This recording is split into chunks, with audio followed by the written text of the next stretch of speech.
진짜 심하게 늘리긴 했네요. 세월호는 배의 3, 4층 끝부분을 객실로 증축했습니다. 그 결과 총 117명의 승객을 더 태울 수 있게 된 것입니다. 이제 이렇게 해도 되는 건가요?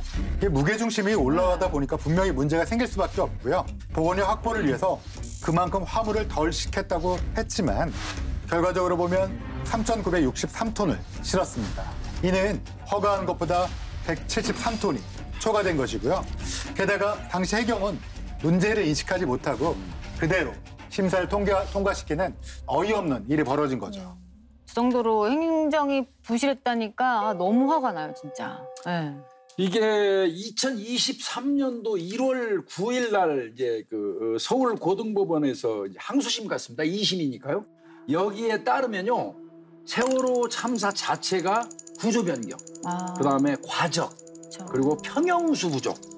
예, 이걸로 보건성이 아주 취약한 상태에서 운항을 하다가 진도 부근에서 이제 급히 우회전을 하면서 보건성이 저하돼가지고 횡경사가 발생해서 잠기게 된 것으로 네.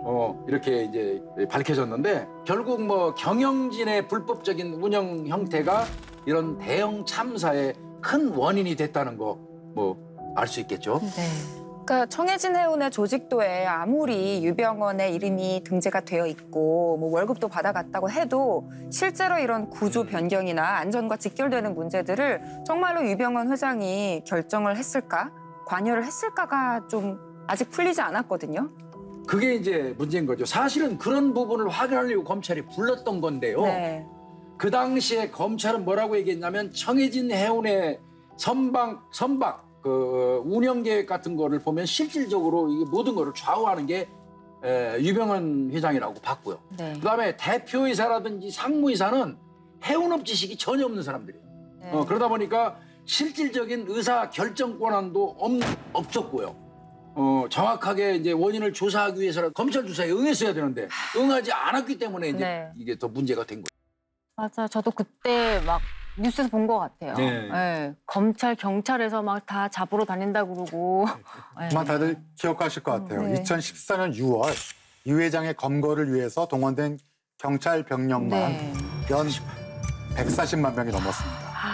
어디 은신했을지 모르니까 구원파 소유 부동산과 네. 그 근거지 위주로 엄청나게 수색을 많이 했죠. 그런데도 계속 숨어 다니면서 홍길동처럼 네. 신철기몰하게 잡을 수가 없었죠. 맞아요, 맞아요. 그때 막 잡으러 갈 때마다 도주하고 놓치고 아니 왜 저 많은 인력들이 왜 한 명 못 잡으러 다니냐고 막 그랬던 것 같고. 그 당시에 유병헌 씨 입장에서는 뭐 어마어마한 그 세월호 참사가 네. 났잖아요. 네. 이 모든 책임이 자기한테 돌아오는 상황에서 쉽사리 순수인이 나가서 조사받기는 좀 어려웠을 거예요. 그래서 아마 그 순간을 좀 모면하고 여론이 좀 잠잠해지면 그때쯤 받아야 되겠다, 조사는. 이렇게 판단을 했을지도 모르겠습니다.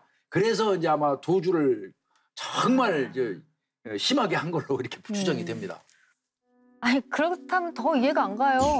아니 이렇게 현상금도 5억이나 이렇게 걸려 있고 수행원 몇 명쯤 이렇게 좀 데리고 다녔을 법도 한데 밭에서 이렇게 발견될 수가 있는 건지.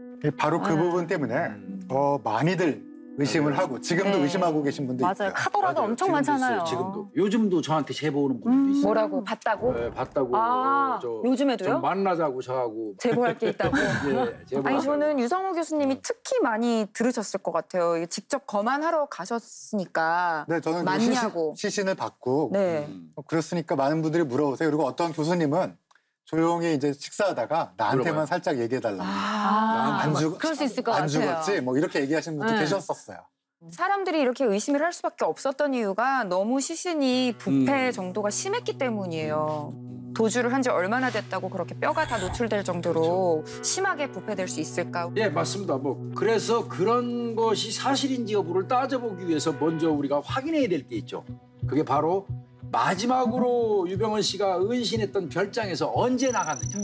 언제 나갔느냐 하는 거죠. 그러니까 유 회장 같은 경우는 5월 25일까지 전남 순천에 있는 한 별장에 숨어 있었다고 합니다. 네. 검찰이 이제 먼저 그 금수원에서도 유 회장 도피 도와줬던 신도들을 체포를 했는데요. 네. 그들 중에 한 명이 그 별장을 검찰에 다 알려줬어요. 그러니까 네. 즉시 출동해가지고 2시간가량 수색을 했는데 찾지 못했던 겁니다. 왜요? 아주 이 숨어있던 공간이 은밀한 비밀 공간에 있었기 때문에 그런 건데요. 네. 바로 여기입니다, 여기. 다락 같은. 맞습니다. 잘 보셨습니다. 2층 지붕하고 마룻바닥 사이 이렇게 기울어진 공간 있잖아요. 네. 거기 이제 이 나무, 통나무 가벽으로 이렇게 막은 상태에서 손으로 잡아당기면 이런 비밀 공간이 지금 저렇게 나오는 겁니다. 어머, 저기 공간이 있어요. 생각지도 못했어요. 오. 한 몸 겨우 들어갈 수 있는 네, 작은 그렇습니다. 공간이네요. 특히 이 공간은 검찰이 왔을 때 소파 뒤에 바로 있었던 공간이에요. 그러니까 이제 누가 상상을 했겠습니까? 소파 뒤에 저런 통나무를 열고 안에 들어갈 공간이 있었을 거라고. 사실 수사관들이 어떤 그 공간에 들어가서 수색을 할 때는 뭘 하나 들고 가고 다 두들겨 보는 건 기본이에요. 네. 예, 저희들은 나름대로 그런 매뉴얼이 있거든요. 네. 근데 왜 이게 적용이 안 됐는지 그 부분이 굉장히 아쉬운 부분이기도 합니다. 저 현장에 김복준 교수님이 출동하셨어야 저는 돼요. 두들겼습니다. 네. 그건 그렇죠. 뭐 아니 우리는 사람이 또 숨어 있는데 예. 다 보이는데 숨어 있겠어요? 당연히 비밀 공간에 숨어 당연하죠. 있겠죠. 아쉽네요. 저 가벽을 열어봤더라면, 저때 혹은- 잡았으면. 예, 벽 안에 비어 있는지 두드려라도 봤더라면 잡을 예. 수 있었을 텐데. 그런데 이제 현장에 출동했던 검찰 수사관들 입장에서는 애로사항이 또 있기는 했어요. 네. 아주 조직적으로 그 당시에 그 현장에 있던 별장에 있던 신도들도 이제 막았단 말이에요. 근데 네. 막을 때 어떤 식으로 머리를 썼냐면 한국말을 안 했어요. 외국 그 무슨 교포나 동포인 것처럼 못 들어듣는 것처럼 막 연기를 하면서 이 검찰 수사관들이 들어오는 걸 막 막았던 겁니다. 결국 법상 뭐 본인이 거부하면 강제로 밀고 들어갈 수는 없으니까 그쵸. 영장이 급하게 있어야죠. 와서 압수영장을 발부하는데 한 2시간 걸렸어요. 네. 그리고 난 다음에 들어가서 그 방해하는 여성분이 있었는데 신씨예요, 신씨. 네. 예, 그분을 체포하고 조사를 하면서 이제 어디 갔냐고 물으니까 모르겠다. 나 저 자고 있는데 누군가 와가지고 유병원 회장을 데리고 갔다 이렇게 거짓말을 했거든요. 그러니까 결국 2시간 뭐 수색해도 못 찾고 바로 코앞에서 놓친 겁니다. 그 즈음에 그 검찰 수사관들이 들어갔을 때 그 즈음에는 저 공간 속에 숨어 있었어요. 그러면은 나중에 검찰이 이 공간의 존재를 언제 알게 됐나요? 검찰이 이 비밀 공간을 알게 된 거는 한 달이 지난 네. 6월 26일이었습니다. 아까 신실한 여성분이 우리말을 못한 척 했었잖아요. 그분이 이제 그 정도 되니까 그때 거기에 숨어 있었다 이렇게 얘기를 한 거죠. 어머, 한 달. 너무 늦게 너무 알았네요. 늦었다. 예. 그래서 또 다시 이제 검찰이 6월 27일 날 별장을 다시 급습해서 그 비밀의 방을 찾아냅니다. 이제 네. 그때 뭐가 나왔어요? 그 안에서 유병헌이 머물렀던 흔적들이 고스란히 다 남아 있었습니다. 현금 8억 3천만 원 그리고 16만 달러 여행용 가방 2개가 있었던 겁니다. 현금만 10억이 넘게 있었네요. 뭔가 도피 준비를 하고 있었네요. 응? 되게 이야. 좁고 불편해 보이는 것 같은데 그럼 저기서 얼마나 있었던 거죠? 유병헌이 과연 여기에 얼마나 머물러 네. 있었는지 확인하기 위해서는 바로 그 소변이 담긴 페트병을 가지고 추정해 볼 수 있습니다. 당시 페트병이 1.8리터였는데 한 3분의 2 정도 찼거든요. 네. 성인 남성의 평균 소변량이 1.33리터입니다. 그런데 3분의 2라고 했으니까 1.2리터잖아요. 네. 그러니까 약 10시간 정도, 수면 시간까지 포함하니까요. 약 10시간 정도 머물러 있었다라고 추정해 볼 수 있습니다. 그러니까 검찰이 처음 압수수색을 했을 때가 5월 25일인데 그 날짜에 숨어 있었다고 치면 한 10시간 정도 있다가 자정이 넘어서 즉 26일 새벽에 이 집을 빠져나갔다라고 볼 수 있는 맞습니다. 거네요. 그 별장이 밤에는 한 치 앞도 안 보일 정도로 깜깜하다고 해요. 그래서 동틀 무렵이나 돼야지 움직일 수 있을 거라고 이제 보면은요. 5월 26일 새벽부터 시신이 발견된 6월 12일 사이에 그 어간에 숨진 걸로 추정해야 되는 게 맞습니다.